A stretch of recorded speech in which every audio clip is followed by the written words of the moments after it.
Welcome to guys my new blog. आणि सकाळची सुरुवात झाली आहे, चहा टाकला आणि फुलं तोडून झालेली आहे। देवपूजेसाठी खूप सारे फुलं येतात सध्या मोगऱ्याला आणि ते खूप छान छान फुले येतात। आणि जास्वंदाला पण एक अर्ध येत असतं 8 दिवसातून 2-4 दिवसातून। रांगोळी वगैरे झाली, चहा झाला आणि दुसरे आपले काम करायच्या अगोदर मी आज शुक्रवार आहे म्हणून हळदीचं पाणी थोडं शिंपडून ठेवलं होतं आणि दरवाज्यावर स्वास्तिक आणि रांगोळी हळदी कुंकू वाहून दरवाजाची पूजा केलेली आहे। त्याला आपण उंबरठा पूजन म्हणतो। ते चांगलं असतं शुक्रवारी किंवा मंगळवारी केलेलं, अमावस्या पौर्णिमा कधी पण केलेलं चांगलं असतं। मी करते महिन्यातून एकदा असं।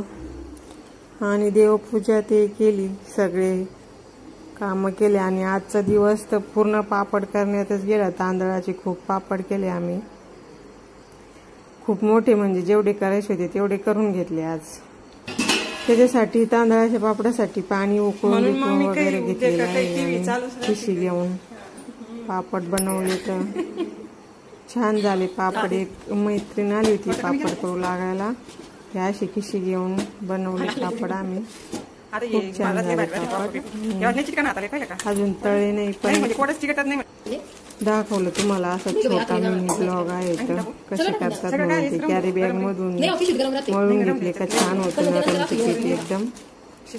आणि ते प्रेस मशीन दाबून घ्यायचं आपलं। कुणी जोडी असलं का चांगलं होतं काम। आणि मग पापड खूप सारे बनवायचे, त्याच्यामुळे आजचा दिवस याच्यातच गेला। पापडच बनवले किती मोठे, दुसरं काही काम करायला वेळच नाही भेटला।